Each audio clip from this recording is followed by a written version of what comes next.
Telangana express में दोबारा इस्तकबाल है। चलते मजीद खबरों की जानिब। दिल्ली के नायब वज़ीर आला मनीष सिसोदिया ने कहा कि भारतीय जनता पार्टी गुजरात और दिल्ली कॉरपोरेशन इंतखाबात में अपनी शिकस्त से इतनी खौफजदा है कि उसने अब वज़ीर आला अरविंद केजरीवाल को कत्ल करने की साजिश शुरू कर दी है। आम आदमी पार्टी के सीनियर लीडर सिसोदिया ने जुमा को एक प्रेस कॉन्फ्रेंस में कहा कि गुजरात और कॉरपोरेशन खोने के खौफ से तंग आकर बीजेपी पार्टी के कौमी कन्वीनर केजरीवाल को मारने की साजिश कर रही है। उन्होंने कहा कि बीजेपी एमपी मनोज तिवारी खुलेआम अरविंद केजरीवाल को जान से मारने की धमकियां दे रहे हैं। केजरीवाल को बदनाम करने की बीजेपी की तमाम साजिशें नाकाम होने के बाद अब वो उन्हें कत्ल करने का मंसूबा बना रहे हैं। उन्होंने कहा कि दिल्ली के वज़ीर आला को खुलेआम जान से मारने की धमकी देने वाले बीजेपी के रुकने पार्लियामेंट मनोज तिवारी के खिलाफ सख्त कार्रवाई की जानी चाहिए। उन्हें गिरफ्तार करके यह पूछना चाहिए कि उन्हें इस साजिश के बारे में क्या मालूम था। उन्होंने कहा कि दिल्ली म्युनिसिपल कॉर्पोरेशन और गुजरात असेंबली इंतखाबात में आम आदमी पार्टी को जबरदस्त अवामी हिमायत मिल रही है। इसकी वजह से बीजेपी की शिकस्त यकीनी है। ऐसे में शिकस्त का खौफ बीजेपी पर इस हद तक हावी हो गया कि वो बौखला गई है। इस इलेक्शन से पहले बीजेपी वालों ने केजरीवाल को बदनाम करने की बहुत साजिशें की। उन्होंने कहा कि केजरीवाल पर हमला हो सकता है। बड़ा सवाल यह है कि मिस्टर तिवारी को कैसे पता चला कि वज़ीर आला केजरीवाल पर हमला हो सकता है। उन्होंने कहा कि इसकी मुकम्मल तहकीकात होनी चाहिए। इस मामले की शिकायत इलेक्शन कमीशन से करेंगे, उनके खिलाफ एफआईआर दर्ज करेंगे और केजरीवाल को जान से मारने की धमकी देने वाले बीजेपी एमपी तिवारी को गिरफ्तार करने का मुतालबा करेंगे।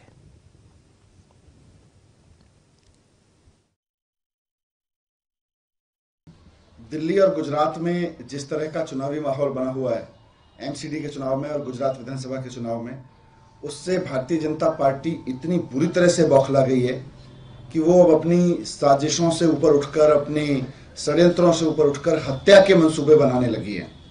इन्होंने इस चुनाव से पहले अरविंद केजरीवाल जी को बदनाम करने की खूब कोशिश की, तरह तरह के बयान देकर, गाली गलौज करके खूब उनको मोरल डाउन करने से लेके उनको नीचे लाने की बहुत कोशिश की इन्होंने, लेकिन ये किसी भी कोशिश में कामयाब नहीं हुए। तो कल मनोज तिवारी जी ने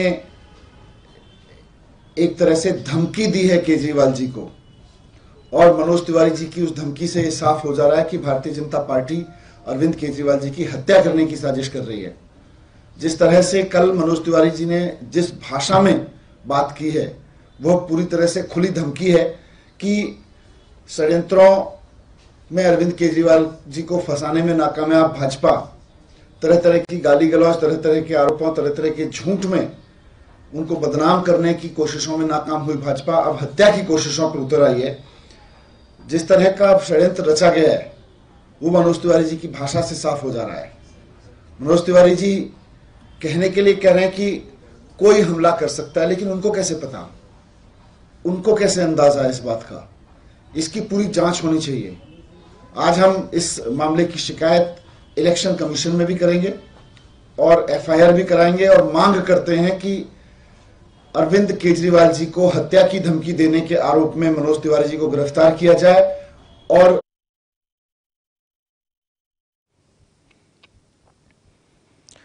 कांग्रेस लीडर और रुकने पार्लियामान राहुल गांधी की भारत जोड़ो यात्रा जुमा की सुबह एक बार फिर शुरू हुई। मध्य प्रदेश में यात्रा का आज तीसरा दिन था। Party general secretary Priyanka Gandhi के अलावा कांग्रेस के तमाम बड़े लीडर बशमूल दिग्विजय सिंह उनके साथ थे। वो सुबह बगैर टी ब्रेक लिए सफर के लिए रवाना हो गए। यात्रा खरगोन जिले के खेड़ा गांव से सुबह 6 बजे शुरू हुई। यहां से यात्रा खरगोन पहुंची। यात्रा का सुबह का वक्फा सुबह 10:30 बजे भानगढ़ में हुआ। यहां से यात्रा बराए असेंबली हल्के में दाखिल हुई। राहुल गांधी शाम को ओमकारेश्वर गए। इसके बाद उनका नर्मदा पूजन का प्रोग्राम हुआ और राहुल 23 किलोमीटर पैदल सफर करे।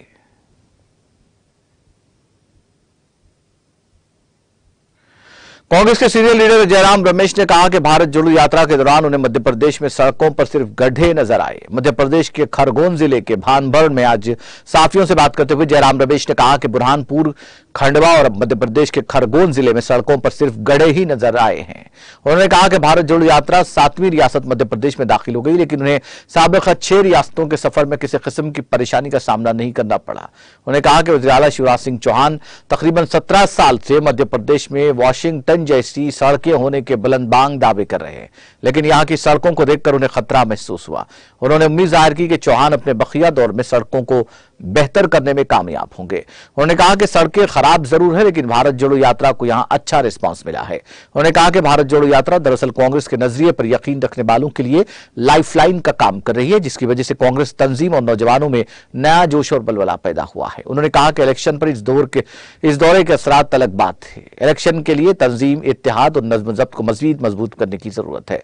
राजस्थान के वज़ीर आला अशोक गहलोत और सीनियर लीडर सचिन पायलट के दरमियान कशीदगी को तस्लीम करते हुए उन्होंने कहा कि कांग्रेस तंजीम में खौफ या आमिरियत का माहौल नहीं है, जहां हर लीडर को बोलने, लिखने और इंटरव्यू देने का हक है। उन्होंने कहा कि कांग्रेस को पढ़े लिखे, तवाना, मकबूल और करिश्माती सचिन पायलट और सीनियर तजुर्बेकार और कई ओहदों पर फायज अशोक गहलोत दोनों की जरूरत है। उन्होंने कहा कि कांग्रेस क़यादत इस मसले को अफराद की बुनियाद पर नहीं बल्कि तंजीम को सबसे ऊपर रखते हुए हल करेगी।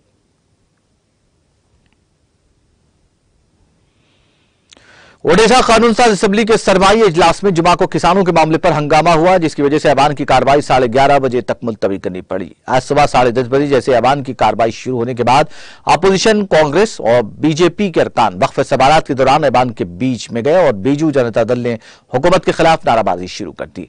अपोजिशन के एहतजाज के जवाब में बीजेडी के अरकान भी ऐवान के वस्त में आ गए और धान की कम अज कम इमदादी कीमत में इजाफे का मुतालबा करते हुए नाराबाजी करने लगे। अपोजिशन के स्पीकर के पोडियम के करीब पहुंचने की वजह से कार्रवाई में खलल पड़ा और ऐवान में अफरा तफरी का माहौल पैदा हो गया। असेंबली के स्पीकर बीके अरोख ने अपोजिशन अरकान से अपील की कि वो अपनी नशिस्तों पर बैठ जाएं और वक्फ सिफर के दौरान मामला उठाएं। ताहम अपोजिशन अपने मुतालबे पर डटी रही, जिसके बाद स्पीकर ने ऐवान की कार्रवाई 11:30 बजे तक मुलतवी कर दी। ऐवान की कार्रवाई मुलतवी होने के फौरन बाद बीजेडी के अरकान धान की एमएसपी बढ़ाकर 2,930 रुपए फी कुंटल करने का मुतालबा करते हुए आहत असेंबली में महात्मा गांधी के मुजस्समे के पास धरने पर बैठ गए। गवर्नमेंट के चीफ विप प्रशांत कुमार मदोली ने कहा कि ओडिशा असेंबली ने मुत्तफिका तौर पर धान के एमएसपी को 2,930 रुपए फी कुंटल करने की करारदाद मंजूर की, लेकिन मरकज की मोदी हुकूमत ने उस पर अमल नहीं किया।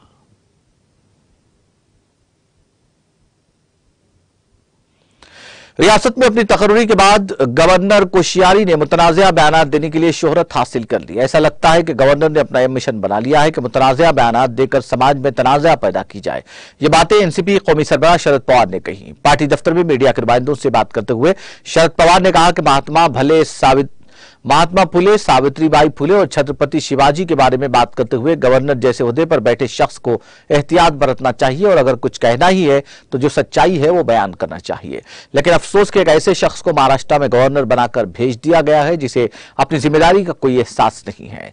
शरद पवार ने कहा कि गवर्नर एक आईनी ओहदा है, इस ओहदे के वकार को मलहूज रखना इस ओहदे पर विराजमान शख्स की जिम्मेदारी है, लेकिन इस बारे में कोई कुछ भी नहीं बोलता। इसके बरखिलाफ शिवाजी के बारे में बयान देकर गवर्नर ने अपनी हद खत्म कर दी है। शरद पवार ने कहा कि छत्रपति शिवाजी के बारे में मुतनाज़ा बयान देने के बाद गवर्नर का तारीफी बयान भी सामने आया है, लेकिन यह वक्त गुजरने के बाद इख्तियार की गई कोश्यारी की होशियारी है। इसलिए सदर जमहूरिया और वजीर आजम को इसका नोटिस लेना चाहिए। ऐसे शख्स के पास जिम्मेदारी देना किसी तौर मुनासिब नहीं है। कर्नाटक और महाराष्ट्र के दरमियान पैदा होने वाले तनाजे के बारे में शरद पवार ने कहा कि कर्नाटक के वजीर आला ने महाराष्ट्र के कुछ गांवों पर दावा किया है, लेकिन हम कई सालों से बेलगांव, कारबार, नेपानी समेत दीगर गांवों का मुतालबा कर रहे हैं। अब कर्नाटक के वजीर आला महाराष्ट्र के कुछ गांव मांग रहे हैं, लेकिन अगर वो बेलगांव, कारबार, नेपानी छोड़ने वाले हों तो उन्हें क्या दिया जा सकता है? इस पर बातचीत हो सकती है, लेकिन बगैर किसी वजह के कोई भी मुतालबा करना अक्लमंदी की दलील हरगिज़ नहीं है। गुजरात इंतखाबात के लिए महाराष्ट्र में तातील दिए जाने पर शरद पवार ने कहा कि गुज़िश्ता 50-55 सालों में कभी नहीं सुना कि किसी दूसरी रियासत में इंतखाबात के लिए अपनी रियासत में छुट्टियां दी गई हों। इससे ऐसा लगता है कि गुजरात की सूरत हाल तशवीशनाक है। शरद पवार ने कहा कि सुप्रीम कोर्ट ने कल जो बातें कही है उससे जाहिर होता है कि बहुत साफ सुथरा मौक़िफ़ है।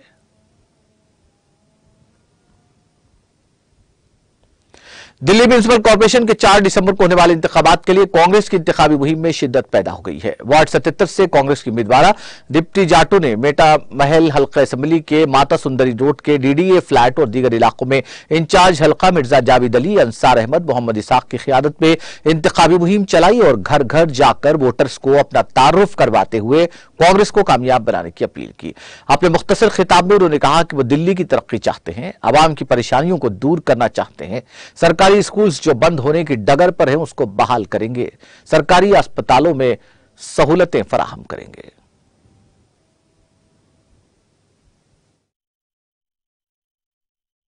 नमस्ते, मेरा नाम दीप्ति जाटव है। मैं दिल्ली गेट वार्ड 77 से खड़ी हुई हूँ। मैं इस एरिया का पूरा विकास करना चाहती हूँ। मैं इसी इच्छा से आके खड़ी हुई हूँ और यहाँ पर जो भी परेशानियाँ हैं मैं घरों घरों जाके गलियों में जाकर देख रही हूँ। जैसे कि मैंने ये भी जाके देखा है कि जो MCD स्कूल्स हैं वो आधे से ज़्यादा बंद हो चुके हैं। जो MCD हॉस्पिटल्स हैं उनकी बहुत हालत खस्ता है। जैसे कि कोई हॉस्पिटल में एडमिट होता है, जो उनके साथ वाले होते हैं उनके रहने की व्यवस्था तक भी नहीं है, वो कैसे वहाँ पर रहें। और यहाँ की जो इतनी गलियाँ हैं वो इतनी ज़्यादा, उनमें इतनी ज़्यादा गंदगी है। जब मैं वहाँ गई हूँ मुझे तब पता लगेगा। जब तक हम जाएंगे नहीं खुद से, हमें उनकी परेशानी को पता नहीं लगेगा, हम उनकी परेशानी को समाधान नहीं कर पाएंगे। मैं हर एरिया में जा रही हूँ, हर एरिया में घूम रही हूँ। मैंने जितना देखा है यहाँ पर एरिया में, यहाँ पर एजुकेशन की बहुत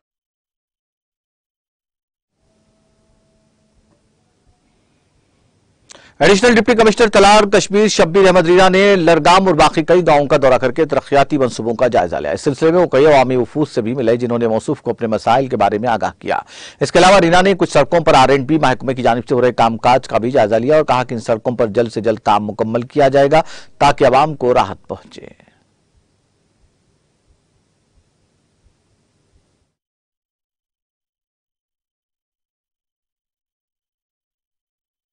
यहाँ पे हमें लुरगांव में वहाँ पे 2-3 डिपार्टमेंट को हमने ज़मीन दी, चाहे रेलवे को एक नया बनानी है, साथ ही साथ हॉस्पिटल की बिल्डिंग है एंड एग्रीकल्चर डिपार्टमेंट को हमने ज़मीन वहाँ पे रखी है। एंड वहाँ पे हमने तीनों डिपार्टमेंट को रैशनलाइज करके ताकि लोगों की बेहतर सहूलियत रहे।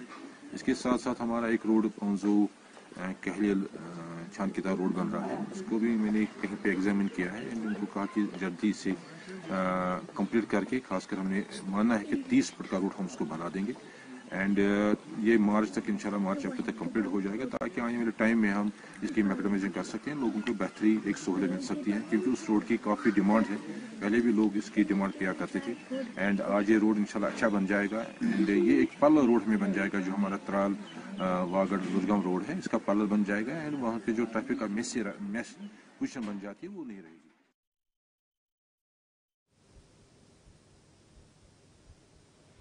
अमेरिकी खलाई एजेंसी नासा के खलाई मिशन आर्टेमिस 1 का ओराइन खलाई जहाज अपने मिशन के 8वें रोज चांद से बहुत दूर अपना सफर जारी रखा और जहां से वो दूर दराज मदार में दाखिल होने की तैयारी कर रहा है।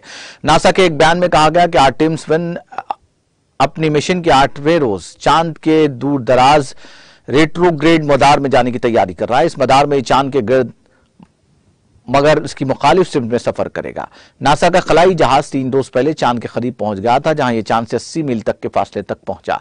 इसके बाद उसने एक बड़े मदार की जानिब सफर शुरू किया। इस खलाई जहाज में कोई इंसान मौजूद नहीं है। अगर सब कुछ ठीक रहा तो मुस्तकबिल में आम लोगों के चांद का सफर मुमकिन हो सकेगा। नासा ने 50 साल के वक्फे से आर्टेमिस 1 मिशन के तहत ओराइन खलाई जहाज को चांद के गिर्द सफर पर रवाना किया है ताकि इंसान के दोबारा चांद की सतह पर उतरने के मिशन के अलावा इससे भी आगे तहकीकात की जा सके। यह एक आजमाइशी परवाज है और उस पर कोई खलाबाज सवार नहीं। इस पर सिर्फ इंसानी पतलेस्पर कर रहे हैं जो हजारों सेंसर से ढके हुए हैं। इंसानी पुतले सफर कर रहे हैं जो हजारों सेंसर से ढके हुए हैं। नासा के कलाबाज जीना कार्डमैन ने वजाहत की कि इनके सेंसर्स से अंदाजा हो रहा है कि वहां का माहौल कैसा है और वह इंसानों के लिए कैसा होगा। तापकारी सेंसर्स, मोशन सेंसर्स, एक्सलरोमीटर ऐसी चीजें हैं जिनके बारे में हम इंसानी पेलोड के बारे में बहुत ख्याल रखते हैं और ये इसलिए अहम है क्योंकि अगर ये मिशन खुशअस्लूबी से आगे बढ़ता है तो अगली बार खलाबाज भी इसमें शामिल होंगे जो पहले चांद के गिर्द मदार में जाएंगे और फिर आर्टेमिस 3 में पहली खातून और पहले गैर सफीद फार्म शख्स को चांद की सतह पर उतारा जाएगा।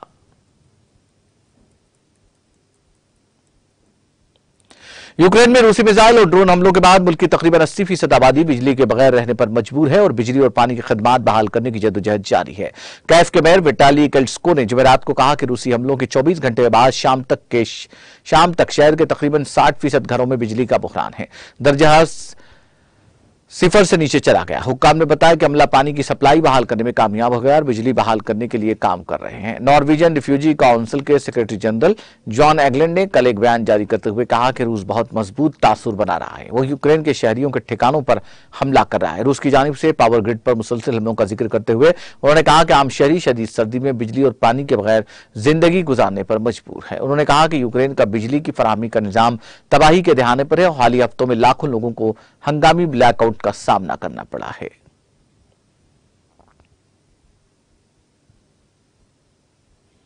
अनवर इब्राहिम के वजीर आजम बनने पर उनके हामियों ने मलेशिया में जश्न मनाया। जनूब मशरिक एशियाई मुल्क में गुज़िश्ता हफ्ते के आखिर में होने वाले आम इंतखाबात के बाद सियासी तात्तुल में बादशाह की मदाखिलत के बाद उन्हें मुल्क का 10वां वजीर आजम नामजद किया गया था, जिसके बाद 75 साल अपोजिशन लीडर इब्राहिम ने जुमेरात को मुल्क के आला ओहदे का हल्फ लिया। वाज़ेह रहे कि इब्राहिम ने अपोजिशन में तकरीबन 3 दहाइयां गुजारी और यह उनके लिए एक शानदार वापसी है। उन्हें गैर अखलाकी ताल्लुकात और बदनवानी के इल्जाम में 10 साल तक जेल में रहना पड़ा।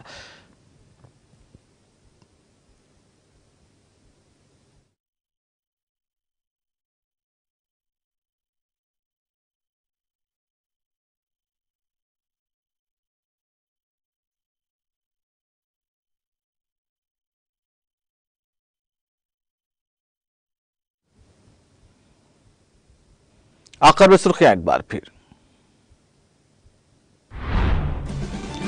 हैदराबाद को मुल्क का नंबर 1 शहर बनाना केसीआर का मकसद। शिल्पा लेआउट के पहले मरले के फ्लाईओवर की इफ्तिताही तकरीब से वजीर केटीआर का खिताब। हुकूमत तेलंगाना 4% मुस्लिम तहफ़्फ़ुज़ात की बरकरारी के लिए संजीदा। बेबुनियाद प्रोपोगंडा नाक़ाबिल बर्दाश्त। सेक्रेटेरिएट की मसाजिद मुल्क भर के लिए होंगी मिसाली। वज़ीर दाखिला मोहम्मद महमूद अली का बयान।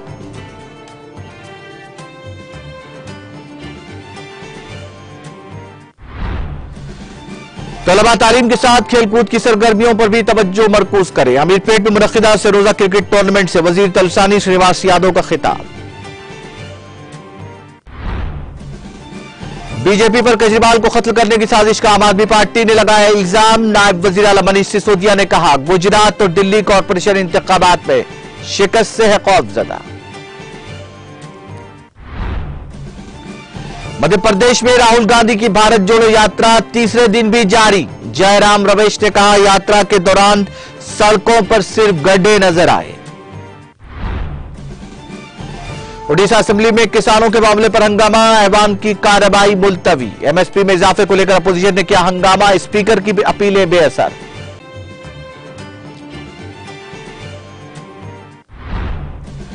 यूक्रेन में बिजली की फराहमी की बहाली की जदोजहद जारी। लाखों लोग तारीकी में जिंदगी गुजारने पर मजबूर।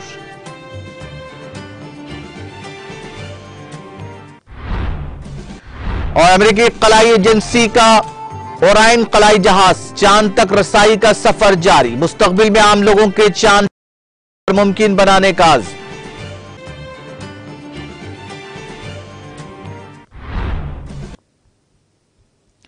तेलंगाना एक्सप्रेस में फिलहाल इतना ही। मुझे और मेरी पूरी टीम को दीजिए इजाजत। ताजा तरीन अपडेट्स के लिए देखते रहिए टीटीवी।